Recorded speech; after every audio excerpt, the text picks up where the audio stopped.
ലൂസിഫറിൻ്റെ part Empuraan shooting നടന്നുകൊണ്ടിരിക്കുന്നത് അഭിനയിച്ചു. ചേട്ടനുണ്ട്. ആ അങ്ങനെ മുരുകനെ പെട്ടെന്ന് എടുത്ത് അതിൽ നിന്ന് കളയാൻ പറ്റില്ല. ഇവിടെയാണോ അതോ പുറത്തോ? എനിക്ക് പുറത്തൊന്നുമില്ല എൻ്റെ പൊന്നനിയ. എനിക്ക് ഈ തിരുവനന്തപുരത്തും കൊച്ചിയിലുമൊക്കെ ഉള്ളൂ. ഇതിനകത്ത് മലയാളം പറയുന്നുണ്ട്, തമിഴ് പറയുന്നുണ്ട്, ഇംഗ്ലീഷും പറയുന്നുണ്ട് സിനിമയിൽ. ബൈചേട്ടൻ്റെ മലയാളം റോള് ഞാൻ ഇംഗ്ലീഷ് മാത്രമേ പറയുന്നു. സഖാവ് ബാലൻ പുള്ളി റഷ്യയിൽ നിന്ന് വന്ന ആളാണ്. അങ്ങനെ ഇംഗ്ലീഷ് മാത്രമാണ്. எதுக்காக என்ன கேஷ் பண்ணீங்கன்னு கேட்குறேன். വേറെ വേലയൊന്നും கிடையாது. இந்த ஆள் வேணுமா? எதுக்காக ആദ്യത്തെ കുറച്ച് സിനിമകൾ ജയറാമേട്ടനായിരുന്നല്ലോ, പിന്നെ എന്തുകൊണ്ട് ജയറാമേട്ടൻ ഒരാളായിട്ട് തന്നെ പടം എല്ലാവർക്കും മടുക്കും. ஸ்ட்ரெயிட்டாக பேசினா இந்த காலத்தில் யாருக்கும் பிடிக்காது. பிடிக்காதவனுக்கு பிடிக்கண்டது. அதுதான் சொல்கிறேன். கரெக்ட் தான், உண்மையை சொல்லியாச்சு. ஆமாம், important, very important, very important character. ആ ക്യാരക്ടറിലൂടെയാണ് നമ്മൾ പോകുന്നത്. എനിക്ക് ഇതുപോലെ അത് ഓഫ് ചെയ്യല്ലേ, വിളിച്ചവൻ വീണ്ടും വിളിക്കും. അല്ല, ഇത് മറ്റേ അലാറം ഗുളി കഴിക്കാനുള്ള. ആ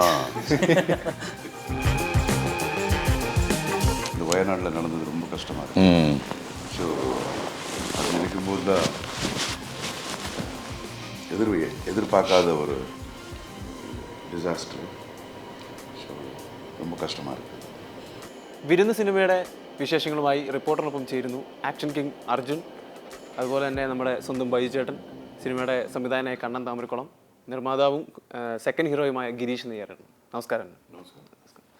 ആദ്യം തന്നെ കണ്ണഞ്ചനോട് ചോദിക്കാം, തിങ്കൾ മുതൽ വെള്ളി വരെ എന്ന ചിത്രത്തിൽ തുടങ്ങി ഇപ്പോൾ വിരുന്ന് വരെ എത്തി നിൽക്കുകയാണ്. വിരുന്നിലേക്ക് അർജുൻ സാറിനെ കാസ്റ്റ് ചെയ്യാനുള്ളൊരു எதுக்காக என்ன கேஷ் பண்ணீங்கன்னு கேட்குறாரு. வேற வேலைയൊന്നും கிடையாது. இந்த ஆள் வேணுமா? எதுக்காக கேஷ் பண்ணீங்கன்னு கேட்குறாரு. അങ്ങനെയല്ല, ഇതിൻ്റെ ഒരു സബ്ജക്റ്റ് വന്നിട്ട് ഒരു ഫാമിലിക്കകത്ത് നടക്കുന്ന ഒരു ക്രൈമും അതിൻ്റെ ഒരു ഇൻവെസ്റ്റിഗേഷനും ത്രില്ലും ഒക്കെ ഉള്ളതാണ്. അപ്പോൾ അതിനകത്ത് ഒരു സർവൈവലിൽ കുറച്ച് ആക്ഷൻ ഓറിയൻറ്റഡ് ആയിട്ടുള്ള കുറേ അധികം സീക്വൻസുകൾ ഫോളോ ചെയ്യേണ്ടതുണ്ട്. അപ്പോൾ അങ്ങനെ ഒരാൾ ആര് എന്ന് പറഞ്ഞപ്പോൾ നമ്മളുടെ ഡിസ്കഷനിൽ എന്നാൽ ആക്ഷൻ കിങ്ങിനോട് ചോദിച്ചാലോ എന്നൊരിതിലാണ് സാറിനെ. നമ്മൾ ഒരു പ്രതീക്ഷയില്ല, സാർ ഈ ക്യാരക്ടർ അങ്ങനെ ലെവലിലായിട്ട് മലയാള സിനിമകൾ ചെയ്യുന്നില്ല. ആ സമയത്ത് തമിഴിൽ വമ്പൻ പടങ്ങൾ ചെയ്തുകൊണ്ടിരിക്കുകയാണ്. അതിനിടയിൽ നമ്മളൊന്ന് അപ്രോച്ച് ചെയ്തു, സാറിൻ്റെ അടുത്ത് കഥ പറഞ്ഞു, പുള്ളിക്കത് ഇഷ്ടപ്പെട്ടു, ചെയ്യാമെന്ന് പറഞ്ഞു. അങ്ങനെ അർജുൻ സാർ ഈ പടത്തിലേക്ക് കമ്മിറ്റായി. അർജുൻ സാർ സാറിനോട്ട് വരുമ്പോഴത്തേക്കും ഒരുപാട് ഗ്യാപ്പ് എടുത്താണ് മലയാള സിനിമകൾ ചെയ്യുന്നത്. ഇപ്പോൾ ലാസ്റ്റ് ചെയ്തത് ദിലീപേട്ടൻ്റെ കൂടെ ജാക്ക് ആൻഡ് ഡാനിയൽസ് ആയിരുന്നു. അത് കഴിഞ്ഞ് പിന്നെ മരക്കാറിനകത്ത് നമ്മളെല്ലാവരും കണ്ടു മോഹൻലാലിൻ്റെ ഒപ്പം. എന്തുകൊണ്ടാണ് ഈ ഗ്യാപ്പ് ഇത്രയും മലയാള സിനിമ ചെയ്യാനുള്ളൊരു ഗ്യാപ്പ് ഉണ്ടാകുന്നത്? എന്തുകൊണ്ടാണ്? മറ്റ് ഭാഷകളിലെ സിനിമകളിലുണ്ട്. അതാ சொல்லுவாரு. അല്ല, സാറിനിപ്പം മലയാളം സിനിമാസ് ഒരുപാട് ഇഷ്ടമെന്ന് പറയുന്നതുകൊണ്ട് പല ഇൻ്റർവ്യൂവിലും ഇങ്ങനെ കണ്ടിട്ടുണ്ട്. മലയാളവും ഇഷ്ടം, തമിഴും ഇഷ്ടം, തെലുങ്കും ഇഷ്ടം, കന്നഡവും ഇഷ്ടം. ஸோ எல்லா பாஷையிலையும் எக்ஸ்ப்ளோர் பண்ணலாம்னு சொல்லிட்டு பண்ணிட்டு தான் இருக்கிறேன். That's the reason there be a little gap. വിരുന്നിൽ സാറിൻ്റെ ക്യാരക്ടർ വിരുന്നിൽ സാറിൻ്റെ ക്യാരക്ടർ എന്താണ്, ലൈക്ക് എന്ത് തരം ക്യാരക്ടറാണ്? அது நீங்கள் என்ன சொன்னீங்க? Financial consultant. Is a financial consultant, அந்த மாதிரி ஒரு கேரக்டர். ஸோ ஃபைனான்ஷியல் கன்சல்டன்ட்டுங்கிறது யாரும் எனக்கு ஆஃபர் பண்ணல, அந்த மாதிரி ஒரு role. And then how it changes, what happens in the movie. As he said, it's a thriller. It's a suspense thriller. There is a message in this movie. There is a very strong message. This is not only an action-oriented thriller. அந்த மாதிரி மட்டும் இல்லை, ஒரு பேசிக்கான ஒரு நல்ல moral இருக்குது, இதில் மெசேஜ் இருக்குது. ടീസറും ട്രെയിലറും കാണുമ്പോൾ തന്നെ ഒരുപാട് ആക്ഷൻ സീൻസാണ് അതിനകത്ത് നമ്മൾ കൂടുതൽ കണ്ടത്. ഈ സാർ ലാസ്റ്റ് മറ്റേ കത്തി എറിയുന്ന സീൻസ്, അപ്പം അങ്ങനെ കുറേ എന്തായാലും ഫാൻസിന് ഒരുപാട് എക്സ്പെക്ട് ചെയ്യാൻ പറ്റുന്ന മൊമെന്റ്സ് എന്തായാലും ചിത്രത്തിലുണ്ടാവും.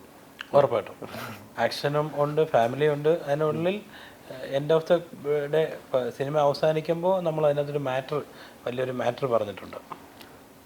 ബൈജേട്ടൻ്റെ ക്യാരക്ടർ എന്താണ് സിനിമ? നമ്മൾ ടീസർ കാണുമ്പോൾ ഒരു മുണ്ട് മടക്കി കുത്തുന്ന ഒരു ഷോട്ട് അതിനകത്ത് കാണിക്കുന്നുണ്ട്, കാലിങ്ങനെ പൊക്കിയിട്ടൊരു മാസം കാണിക്കുന്നുണ്ട്. അത് ടീച്ചർ കാണുമ്പോൾ തന്നെ നമ്മൾ അതാണ് ശ്രദ്ധിക്കുന്നത് പെട്ടെന്ന്. എൻ്റെ ഒരു ഡിഫറെൻറ്റ് റോളാണ്. പിന്നെ ഗെറ്റപ്പിലാണെങ്കിലും ഒക്കെ ഒരു വ്യത്യാസമുണ്ട്, അതാണ് കാണുമ്പോൾ അറിയാം. അത് ഒക്കെ ഉണ്ട്, കുറച്ച് അടിപിടിയൊക്കെ നടത്തുന്ന ആളാണ്. അത് അതിനൊക്കെ കാരണങ്ങളുണ്ട്, വെറുതെ ഒന്നുമല്ല. ഞാൻ എന്ത് പറഞ്ഞെന്ന് മറന്നുപോയി. ക്യാരക്ടറിൻ്റെ അപ്പോൾ ഒരു ഡിഫറെൻറ്റ് റോളാണ്. സഖാവ് ബാലൻ എന്ന് പറയുന്ന ക്യാരക്ടറാണ്. വളരെ നന്മയുള്ള ഒരാളാണ്. പിന്നെ ഇതിനകത്ത് ഒരു തമാശ പരിപാടികൾ അങ്ങനെയുള്ളതൊന്നുമില്ല. ബൈച്ചേൻ്റെ ക്യാരക്ടർ എൻ്റെ ക്യാരക്ടർ ബാക്കിയൊക്കെ നമുക്ക് കാണാം, സ്ക്രീനിൽ കാണാം. ഗിരീഷിലോട്ട് വരുമ്പോഴത്തേക്കും എങ്ങനെയാണ് അർജുൻ സാർ തന്നെയാണ് മെയിനായിട്ട് കാണിക്കുക എന്നുള്ളത് നിങ്ങളെൻ്റെ ഒരുമിച്ചാണ് ഡിസ്കസ് ചെയ്തതോ നേരത്തെ എൻ്റെ പ്ലാനിലുണ്ടായിരുന്നു? ഇന്ന് ഉറപ്പായിട്ടും ഞങ്ങൾ ഒരുമിച്ച് പ്രൊഡ്യൂസറായിട്ട് ഡിസ്കസ് ചെയ്യാതെ ഇത്ര ഒരു ആർട്ടിസ്റ്റ് വെക്കാൻ പറ്റില്ലല്ലോ. എന്താണ് ഗിരീഷിൻ്റെ ക്യാരക്ടർ എന്താണ് സിനിമയിൽ? എൻ്റെ ഹേമന്ത് എന്ന് പറയുന്ന ഒരു കഥാപാത്രമാണ് ഓട്ടോ ഒക്കെ ഓടിക്കുന്ന. അപ്പോൾ അതിൽ നിന്ന് അയാളുടെ ജീവിതത്തിലുണ്ടാകുന്ന ഒരു ഇൻസിഡൻറ്റ് ഒരു ആക്സിഡൻ്റൽ, അതിൽ നിന്ന് പിന്നെ വേറൊരു ലെവലിലേക്ക് പെട്ടുപോവുകയാണ് ആ ഒരു ക്യാരക്ടർ. പിന്നെ ത്രൂ ഔട്ട് അർജുൻ സാറിൻ്റെ കൂടെ ഉള്ള ഒരു യാത്ര, നിക്കി, പിന്നെ ബൈച്ചേട്ടൻ, അങ്ങനെ ഒരു അവസാനം ഒരു സാറ് പറഞ്ഞ പോലെ ഒരു മെസ്സേജ് സമൂഹത്തിൽ ഇന്ന് മാത്രമല്ല, അത് ഒരു കുറച്ച് കാലങ്ങളായിട്ട് കണ്ടുവരുന്ന ഒരു സംഭവത്തിന് അതിനെ ഡിസ്ക്ലോസ് ചെയ്യുന്നതായിട്ടുള്ളൊരു സംഭവം. ബൈച്ചേട്ടൻ കണ്ണൻചേട്ടൻ്റെ 3 സിനിമയിലുണ്ടായിരുന്നു. അതുകൊണ്ട് തന്നെയാണ് ഈ സിനിമയിലോട്ടും അതോ ഈ ക്യാരക്ടർ ഡിമാൻഡ് ചെയ്തത്? ബൈച്ചേട്ടന് നമ്മളായിട്ടൊരു സിങ്ക് ഉണ്ട്. ഇപ്പോൾ പട്ടാഭിരാമനിലും ബൈച്ചേട്ടൻ ചെയ്തത് ഗംഭീര ക്യാരക്ടറാണ്. അത് ഭയങ്കരമായിട്ട് ഓഡിയൻസ് എടുത്ത ക്യാരക്ടറാണ്. അതിൽ ബൈച്ചേട്ടൻ നോർമലി ബൈച്ചേട്ടൻ്റെ സിനിമകളിൽ മാറി അതിനകത്തൊരു സെൻറ്റിമെൻറ്റ്സ് സംഭവമൊക്കെ ഭയങ്കരമായിട്ട് വർക്കൗട്ട് ആയതാണ്. അതുകൊണ്ട് തന്നെ ബൈച്ചേട്ടനെ നമുക്കറിയാം, പിന്നെ എത്രയോ വർഷമായിട്ട് ബൈച്ചേട്ടനെ കാണുന്നതല്ലേ. പക്ഷേ ഇതിൻ്റെ ഒരു കഥാപാത്രവും ഒരു ഭയങ്കര മാസ്, എല്ലാ രീതിയിലും ബൈച്ചേട്ടൻ അക്സെപ്റ്റബിളാണ്. ഇപ്പോൾ ഹ്യൂമർ ആണെങ്കിലും മാസ് ആണെങ്കിലും എല്ലാം ഇന്ന കാറ്റഗറി എന്നില്ലല്ലോ. അപ്പോൾ ഒരു ബൈച്ചേട്ടന് ഒരു ഗെറ്റപ്പിലും ഒരു അപ്പിയറൻസിലും ഒക്കെ ഒരു മാറ്റമുള്ളൊരു ക്യാരക്ടറാണ്. അത് ബൈച്ചേട്ടൻ ഗംഭീരമായിട്ട് ചെയ്തിട്ടുണ്ട്. എന്തായാലും ഈ പടത്തിൽ അത് എല്ലാവരും നോട്ടീസ് ചെയ്യും. സിനിമ കണ്ടിറങ്ങുന്നവർ അത് പറയും. അത് പിന്നെ ആദ്യത്തെ കുറച്ച് സിനിമകൾ ജയറാമേട്ടനായിരുന്നല്ലോ, പിന്നെ എന്തുകൊണ്ട് ജയറാമേട്ടനെ എല്ലാവർക്കും മടുക്കും. അതല്ല, ആദ്യത്തെ സിനിമ ജയറാമേട്ടനെ വെച്ച് ചെയ്യുമ്പോൾ ജയറാമേട്ടനായിട്ട് നമ്മളൊരു സിങ്കായി പല കാര്യങ്ങളും ഓപ്പണായിട്ട് പറയാം. അപ്പോൾ ആടുപുലിയാട്ടത്തിൻ്റെ കഥ പറഞ്ഞ് പുള്ളി ഇഷ്ടപ്പെട്ടു. അച്ചായൻസ് എന്ന് പറഞ്ഞ പടം പുള്ളി കേട്ടൊരു കഥ എൻ്റെ അടുത്ത് റൈറ്റർ ചെയ്തു എന്ന് പറയുന്നത്. അങ്ങനെ സിനിമ എന്ന് വെച്ചാൽ ഈ സൗഹൃദത്തിലാണല്ലോ.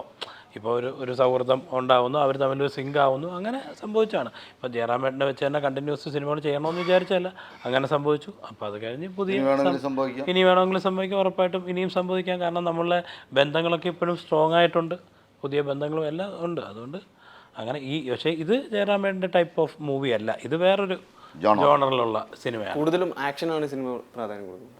ആക്ഷൻ സിനിമ വന്നിട്ട് ഇപ്പോൾ കുറേ കാലമായില്ലേ, കുറേ നാളായില്ലേ ഇங்கே വന്ന് കണ്ടു. മലയാളം പടം അങ്ങനെ ആക്ഷൻ തൊട്ടടുത്ത് വന്നിട്ടില്ല.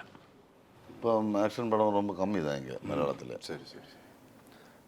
പിന്നെ അർജുൻ സാറിലോട്ട് ചോദിക്കുകയാണെങ്കിൽ ഈ ക്രിസ്ത്യൻ ബ്രദേഴ്സ് എന്ന സിനിമയിൽ ശരത് കുമാർ സാറിൻ്റെ റോള് ആദ്യം അർജുൻ സാറിനാണ് ഫിക്സ് ചെയ്തിരുന്നൊരു വാർത്ത ഉണ്ടായിരുന്നു. അത്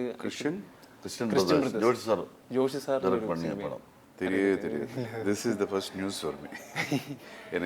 അങ്ങനെ ഒരു റൂമർ ഉണ്ടായിരുന്നു. ലൈക്ക് സാറിന് വന്ന റോളാണ്, അതിനുശേഷം ശരത് കുമാർ സാറിനോട്ട് പോകുമായിരുന്നു. സിനിമയുടെ സംഗീതം ചെയ്തിരുന്നത് രതീഷ് വേഗയാണല്ലോ. ഈ രതീഷ് വേഗ അച്ചായൻസും രതീഷ് വേഗ തന്നെയാണ് മ്യൂസിക് ചെയ്തിരുന്നത് സിനിമയുടെ. അപ്പോൾ ഇതിലും രതീഷ് വേഗ എങ്ങനെ ഒരു മ്യൂസിക്, പക്ഷേ BGM ചെയ്തിരിക്കുന്നത് റോണി റാഫേലാണ്. അങ്ങനെ രണ്ടും രതീഷ് വേഗ തന്നെ രണ്ടും ചെയ്യുക. ലൈക്ക് BGM എന്തുകൊണ്ട് റോണി റാഫേൽ? അങ്ങനെയല്ല, ഇപ്പോൾ ആടുപുലിയാട്ടത്തിൻ്റെ ആണ് രതീഷ് വേഗ രണ്ടും ചെയ്തത്. അതിൻ്റെ മ്യൂസിക്കും റീ റെക്കോർഡിങ്ങും ആയിരുന്നു. അച്ചായൻസിൽ വന്നപ്പോൾ സോങ്ങാണ് രതീഷ് ചെയ്തത്, BGM ചെയ്തത് ഗോപി സുന്ദറാണ്. അപ്പോൾ ഇതിൽ വന്നപ്പോഴും സോങ്ങിന് കുറച്ച് ഇമ്പോർട്ടൻറ്റ്, സോങ്ങൊക്കെ നല്ല രസമുള്ള സോങ്ങാണ്. ബൈച്ചേട്ടനെ കണ്ടു. അങ്ങനെ ഇതിപ്പോൾ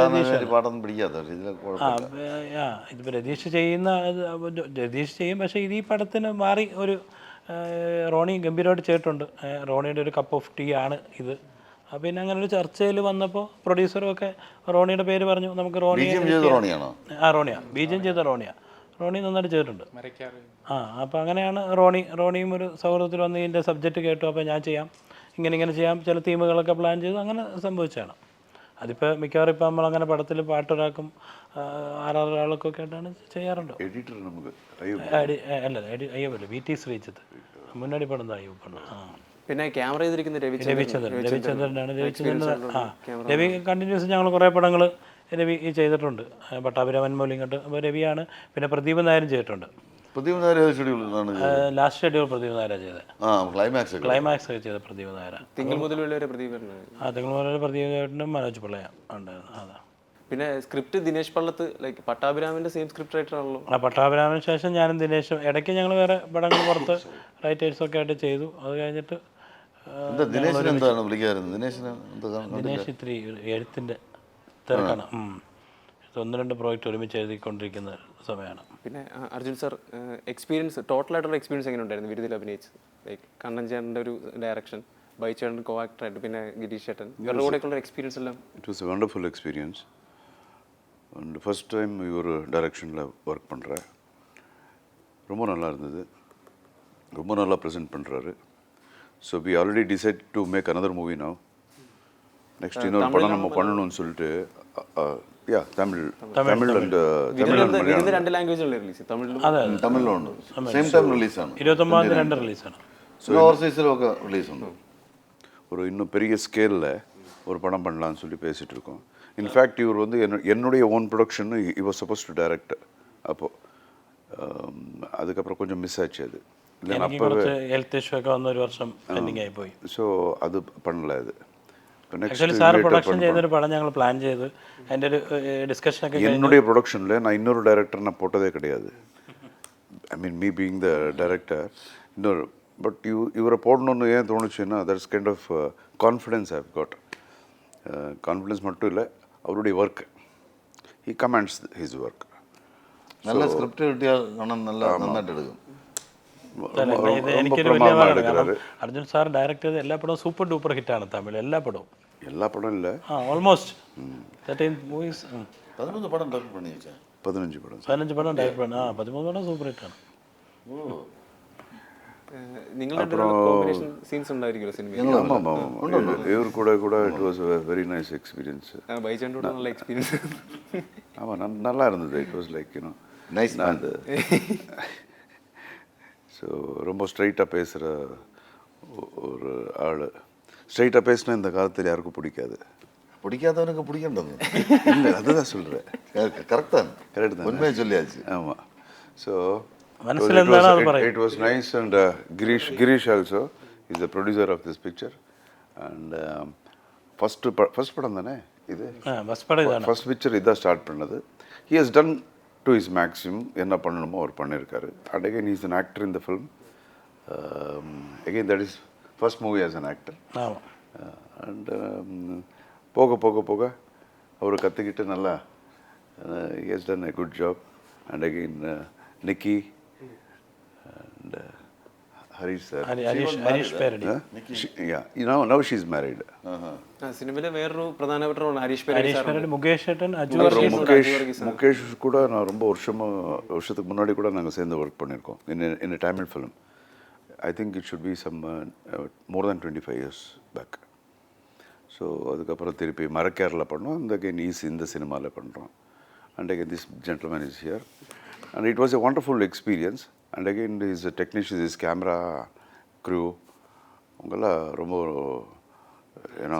very fast working because நாங்கள் ഷൂട്ട് ഫുൾ ഒരു എത്ര ദിവസം ഉണ്ടായിരുന്നു?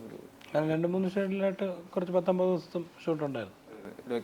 ടീസറിൽ കാണുമ്പോൾ നമ്മളിത് കാട്ടിൽ ഉള്ള കാട്ടിലും നാട്ടിലും കുട്ടിക്കാനം ഫോറസ്റ്റ്, മലയാറ്റൂർ ഫോറസ്റ്റ് ഒക്കെ ഉണ്ടായിരുന്നു. ട്രിവാൻഡ്രത്ത് ലാസ്റ്റ് ഷെഡ്യൂളിൽ ട്രിവാൻഡ്രത്തായിരുന്നു. നല്ല വിഷ്വൽ എഫക്റ്റ് ഉള്ള പടമായിരിക്കും. ബൈച്ചേട്ടന് എന്തായാലും ഒരുപാട് ആക്ഷൻ സീൻസ് ഉണ്ടെന്ന് തോന്നുന്നില്ല. ഉണ്ട്. അർജുൻ സാറായിട്ടുള്ളൊരു അടിയുണ്ട്. അത് ക്ലൈമാക്സിലേ ഉള്ളൂ. ഞാനും അർജുൻ സാറുമായിട്ട് അടിയുന്നു. അതറിയാൻ ചിലപ്പോൾ അറിയാൻ പറ്റത്തില്ല. സിനിമ കണ്ടാലേ അറിയുള്ളൂ ആരൊക്കെ അടിക്കുന്നു എന്നുള്ളത്. யாருக்கு யார் அடிக்கிறாருன்னு எல்லாம் உள்ள இங்கே சொல்லிட்டா எப்படி எல்லாம் சார் இல்லையா? അല്ല, നിങ്ങൾ ചേട്ടനൊരു വില്ലൻ ഷെയ്ഡാണോ എന്നുള്ളൊരു അല്ല നിങ്ങൾ പറയാൻ വിശ്വസിക്കരുത് കേട്ടോ. പടം കാണാം. നിക്കി ഗൽറാണി എങ്ങനെയാണ് സിനിമയിലോട്ട് വരുന്നത്? നിക്കി ഗൽറാണി ഇതിൽ മെയിൻ ഒരു ക്യാരക്ടറാണ്. നിക്കിയുടെ ജീവിതത്തിൽ നടക്കുന്നതിൻ്റെ പിന്നാലെ ഉള്ള വെരി ഇമ്പോർട്ടൻറ്റ് ക്യാരക്ടർ. ആ ക്യാരക്ടറിലൂടെയാണ് നമ്മൾ പോകുന്നത്. നിക്കി ഇതുപോലെ തന്നെ അല്ല, ഇത് മറ്റേ അലാറം ഗുളി കഴിക്കാനുള്ള മാത്രമേ. അപ്പോൾ എനിക്കും ഇതുപോലെ സബ്ജക്റ്റ് പറഞ്ഞല്ലേ എല്ലാവരോടും കഥ പറഞ്ഞ് എനിക്ക് ഇഷ്ടപ്പെട്ട് എനിക്ക് കുറേ നാളുടെ ഗ്യാപ്പായിരുന്നു. അപ്പോൾ അത് കഴിഞ്ഞ് കല്യാണത്തിൻ്റെ ഒരു ഇതിലൊക്കെ ആയിരുന്നു. പക്ഷേ സബ്ജക്റ്റ് കേട്ടപ്പോൾ ഞാൻ ചെയ്യാം എന്ന് പറഞ്ഞിട്ട് വന്ന് ചെയ്താണ്. നിക്കി ഒരു മെയിൻ ക്യാരക്ടറാണ്. നിക്കിയുടെ ജീവിതത്തിലൂടെയാണ് കഥ പോകുന്നത്. അതിൽ പലരും ഇപ്പം ഗിരീഷ് ഭായ് ചെയ്യുന്ന ഒരു ക്യാരക്ടർ, ഒരു ഓട്ടോറിക്ഷ ഡ്രൈവർ, യാദൃശ്യമായിട്ട് അതിനകത്ത് വന്ന് പെടുന്നു. പുള്ളി യാത്ര ചെയ്യുന്നു. അപ്പോൾ അർജുൻ സാറിൻ്റെ ക്യാരക്ടറിലേക്ക് എത്തുന്നു. അത് അവിടെ വന്ന് പെട്ടതുകൊണ്ടാണ് ഗിരീഷ് വലിയ റോളായത്. ആട്ടോ ഓടിച്ചിട്ട് അതിലേക്ക് പോകും. പാസിംഗ് സീനായി. ബൈച്ചൻ്റെ ഒരുമാതിരി ടഫ് റോളുകൾ ഒരുപാട് കണ്ടിട്ടുണ്ട്. പക്ഷെ പണ്ട് മറ്റേ ഈ അടുത്ത കാലത്ത് സിനിമയിലെ വില്ലൻ റോള് ഒരുപാട് പേര് ചർച്ച ചെയ്യുന്ന റോളാണ്. മറ്റേ ഗുണ്ടയായിട്ടുള്ള റോള്. എന്താണ് എൻ്റെ പേര്? ക്യാരക്ടറിന്റെ പേര് വാട്സൺ. ഒരുപാടൊന്നുമില്ല സിനിമയിൽ. ഇല്ല കുറച്ചേ ഉള്ളൂ. പക്ഷെ ഒരു 5-6 സീനേ ഉള്ളൂ. പക്ഷെ ഉള്ളത് അതാണ്, ചില പടത്തിൽ നമ്മൾ പ്രതീക്ഷിക്കാതെ നല്ല പേര് കിട്ടും. ഇപ്പോഴും സോഷ്യൽ മീഡിയയിൽ ഒരുപാട് ചർച്ച ചെയ്യുന്ന ഒരു ക്യാരക്ടറാണ്. അപ്പോൾ പിന്നെ അതുപോലെ ലെഫ്റ്റ് റൈറ്റ് ക്യാരക്ടർ നീ തീർന്നടാ അതൊക്കെ ഇപ്പോഴും ട്രോളായിട്ട് തന്നെ വരുന്നൊരു ഡയലോഗ് പടങ്ങൾ സ്ട്രൈക്ക് ചെയ്യാം. അപ്പോൾ ഇതിലോട്ട് വരുമ്പോൾ അതിൽ നിന്നൊക്കെ വേറെ ഭയങ്കര ഡിഫറെൻ്റ് ആയിട്ടുള്ള റോളുകൾ എടുക്കുന്നു. ഇതൊക്കെ അറിഞ്ഞുകൊണ്ട് എടുക്കുന്നത് നല്ലത്, ഇതൊക്കെ കിട്ടുന്നതാണ്. എടുക്കാൻ പറ്റുമോ? അതൊക്കെ എടുക്കാൻ വേണ്ടി ഇതൊക്കെ വെച്ചിട്ടില്ല. ഇത് ആരെങ്കിലും കൊണ്ട് തരുമ്പോഴല്ലേ പറ്റുള്ളൂ. അല്ല പണ്ട് നമുക്ക് തന്നെ വരും. കോമഡി ചെയ്തിട്ടുണ്ട്. അതുപോലെ തന്നെ സീരിയസ് കഥാപാത്രങ്ങളും പറഞ്ഞ പോലെ പട്ടാഭിരാമിൽ ഒരുപാട് ഇമോഷണൽ ആയിട്ടുള്ള രംഗങ്ങൾ ചെയ്തു. അപ്പോൾ ഇതെല്ലാം സെലക്റ്റീവ് ആവുന്നതാണോ? ഒന്നുമല്ല, ചൂസ് ചെയ്യാനൊന്നും പറ്റില്ല. ഇതൊക്കെ വരും, കൊള്ളാവുന്നതൊക്കെ ചെയ്യാന്നുള്ളതേ ഉള്ളൂ. തീരെ മോശമാണെങ്കിലേ വിടുള്ളൂ. നമുക്ക് ജനങ്ങളോടൊരു പ്രതിബദ്ധതയില്ലേ, എന്തും ചെയ്യാമെന്നൊന്നും വിചാരിക്കുന്നത് ശരിയല്ല.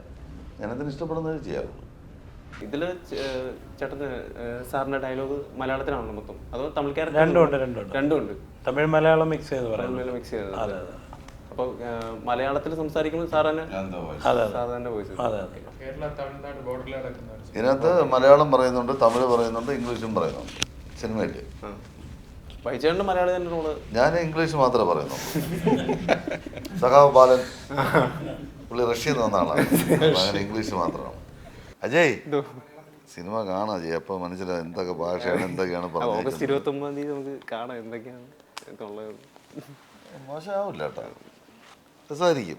ചേട്ടനിപ്പോൾ എന്തായാലും പീക്ക് ടൈമിൽ നിൽക്കുന്ന ഒരു സമയമാണല്ലോ. ഞാനോ എന്റെ പീക്ക് ടൈം ഇതെന്ന് വിചാരിച്ചിരിക്കുകയാണ്. അല്ല ഞാൻ പറഞ്ഞത് ഇനി എന്തോരം പീക്കിന് പോയി ഇനി എന്തോരം പോണമെന്നറിയാം. അല്ല ഇതൊന്നും ഒരു പീക്കൊന്നും അല്ല, ഇതൊക്കെ സാധാ പരിപാടികളാണ്.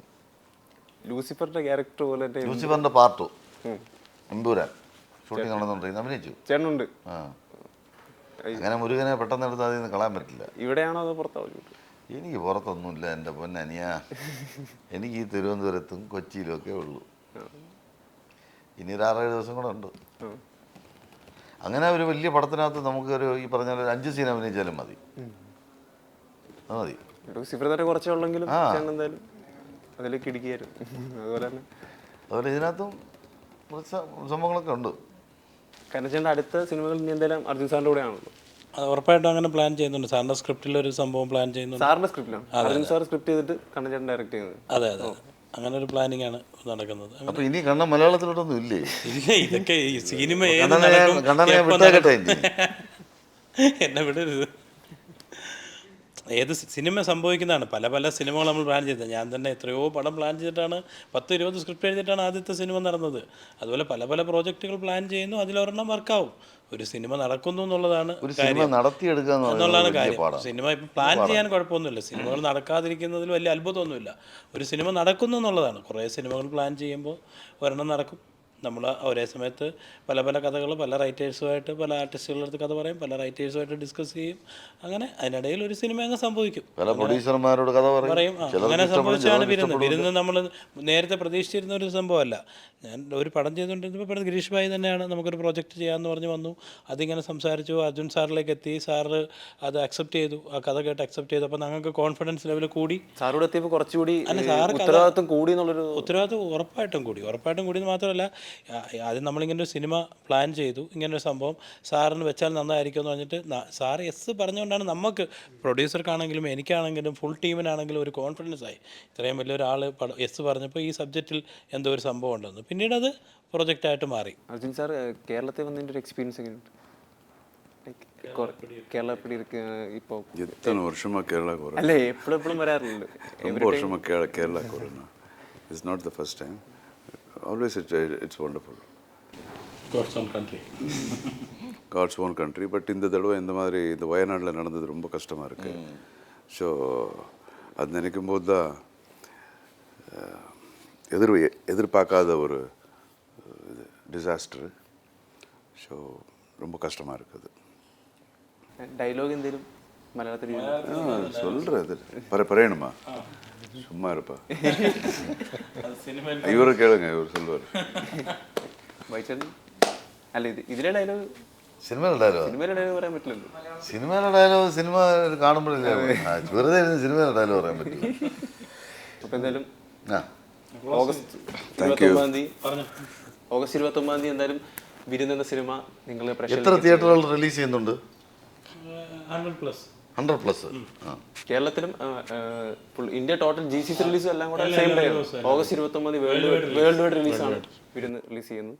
അപ്പോൾ എന്തായാലും വിരുന്ന് ടീമിനും അർജുൻ സാറിനും thank you, all the best. എനിക്കൊന്നുമില്ല ഇപ്പോൾ. ശരിയാണ്.